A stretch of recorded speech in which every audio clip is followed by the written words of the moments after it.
Alrighty, guys. Oops. Okay. I am going to be presenting on my workshop, which is cognitive development and early childhood. So let us get started. Oops. So, early childhood is between 2 years old through 7 years old. On page 283 in our book, Piaget defined this stage on what is lacking in the cognitive development, which is operations. Operations is defined as mental actions that follow systemic and logical rules. In other words, children in this stage have the inability to think logically. So, Peter J. explained that during this stage, children develop a more sophisticated way of thinking because children are able to utilize symbols. This is also known as symbolic thought, which the book describes as the ability to represent objects and experiences mentally developed in early childhood. Three ways children demonstrate symbolic thoughts are through play, language, and drawings. Children in this stage can think and refer to objects that are not in their true form, yet it can represent as something else in their mind, in the mind of the child. For example, a child pretending a block is a phone and it's pretending they are talking to someone else on the line. So, during his early work as a psychologist and working with children with physical and mental impairments, Vygotsky would test the children's mental abilities, but he discovered that the children should be tested twice instead of just once. For the first test, he allowed the child to complete the task on their own, while the second test, the child received a bit of assistance from an adult. Vygotsky, Vygotsky believed this was to show the child's readiness for learning based on the level of success he saw in the child completing the task. All right, so Jerome Berner further elaborated on Vygotsky's zone on proximal development by explaining how an adult can assist in the child's learning. Jerome applied the engineering term scaffolding by applying it to children's learning by describing the term as a process of providing the support that helps the child learn what is just out of reach of his abilities. By following this process, the child will understand to where they can perform the task on their own with no support. So, areas in the cognitive process that improves in this stage are attention, memory, executive function, and social cognition. However, they still come with limitations. So, in this stage, with attention, children are able to direct their attention and keep focus. However, it varies between children. On page 291 in the book, it explains that attention span in children vary due to genetics and influences in the child's experiences. So, excuse me. So, the book also explains on 291 that memory in this stage is better compared to what it was in infancy. However, there are limitations such as having the ability to use encoding processes, which is described as the transformative process through which new information is stored in long-term memory. Oh, there we go. Excuse me, guys. I skipped a slide. So, anyways, going back to the memory, it's better compared than in infancy. So, in other words, children who are 5 or 6 years old are unable to remember something, excuse me, by using memory status strategies such as repetition. It isn't until middle childhood that children are capable in using memory strategies and retaining information. Instead, children in early childhood use what the book refers to as scripts, which is defined as memory for the way a common occurrence in one's life. Example of this includes like going to the grocery store or to a restaurant with their parents. Children typically reenact these familiar activities through play with other children. So, a recap on one executive functioning is in the book, it refers, I mean, excuse me. So a recap of one executive functioning is referring back to chapter 6. It explains how it is a higher order ability of the brain to organize attention, memory, and behavior to reach a goal. So, excuse me. So three components of this would be the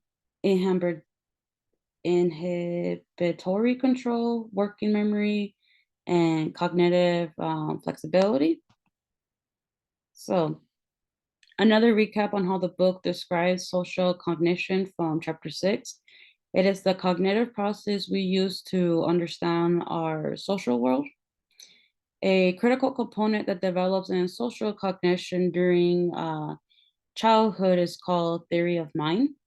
The book describes this as the ability to understand self and others as agents who act on the basis of their mental states, such as beliefs, desires, emotions, and intentions. In other words, children start to understand that what goes on in their mind is different from the real world. An example that would be that the book provides is dreams, because dreams occur in the mind of the child, and the content of the dream is unknown to others until the child shares information about their dreams. So, the book explains how play and cognitive development go hand in hand. On page 279 on our book, there is a quote that I feel captures how these two areas coexist. So the quote goes, "The child's love of learning is intimately linked with zest for play.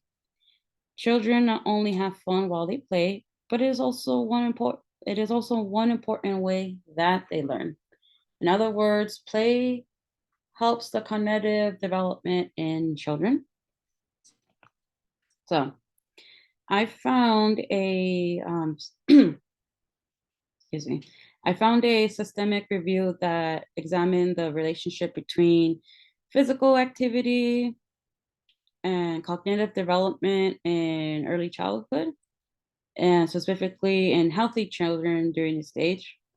So the method that was used by researchers in search, they to collect their data, they used an electronic databases that was searched during, or the time frame was July 2014.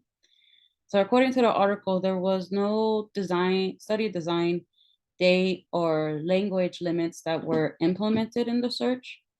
So a total of 7 studies were used that had a total of 414 participants from 5 different countries. The article was able to discover partial evidence that higher duration frequencies of physical activity could have some beneficial on cognitive development. However, wait, excuse me, sorry, I almost skipped one part.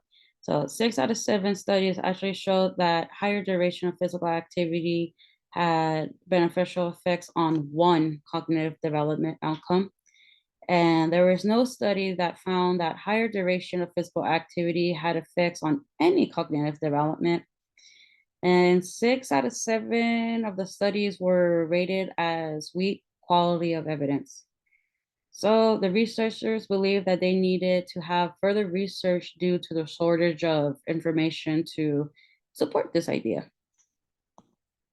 So I came across another systemic review that was interested in exploring the effects of various physical activity programs on motor skills and cognitive development in children who are in pre-K. Yes, sorry, just making sure my notes, I didn't have the wrong one. So on July 2017, the researchers collected data through electronic databases to search for randomized control trials to examine the effectiveness of exercise on motor skills and cognitive development in healthy young children, 4 to 6 years old. So 8 out of the 10 studies assessed the effects of physical activity on motor skills and reported improvements in motor performance, but failed to promote any beneficial outcomes. 4 out of 5 studies that investigated the influence of physical activity on cognitive development showed significant and positive changes in language, learning, academic achievement, attention, and working memory. So the researchers concluded that future research is needed with larger samples because there's not enough available studies. So I came across another systemic review that wanted to examine the relationship between maternal depressive symptoms and child cognitive development. The researchers gathered their data through 3 electronic databases. 14 studies revealed that maternal depressive symptoms are related to lower cognitive scores among children age 56 months, which is 4 years, approximately 4 years and 7 months. So researchers were able to utilize the mental development index of Bayley's scales of infant and toddler development on children who were 6 to 8 weeks old with mothers displaying high depressive symptoms during their postpartum and discovered the infant scores were 4.2 units lower than children who have mothers that displayed no depressive symptoms. So the results indicated that maternal depressive symptoms are indeed correlated to lower cognitive scores in early infancy. So I found a study that wanted to discover if there is a link between motor and executive function development. The study wanted to examine executive function changes in 5-year-old children who were in kindergarten that had to perform difficult motor tasks such as walking on an unstable bar. The study took place in Italy, and they had a total of 100 children who were divided into 2 groups who participated for 1 hour a week for 10 weeks. The first group was supported by a teacher, whereas the second group was not supported by a teacher. The results showed that the support from the teachers significantly promoted improvement of motor skills in children through scaffolding, which promoted executive function, development in children who had motor competence. So the conclusion that the researchers came to was that teacher support significantly promoted improvement of motor skills. Teacher scaffolding significantly promoted executive functioning development in children with initial low motor competence. So, excuse me.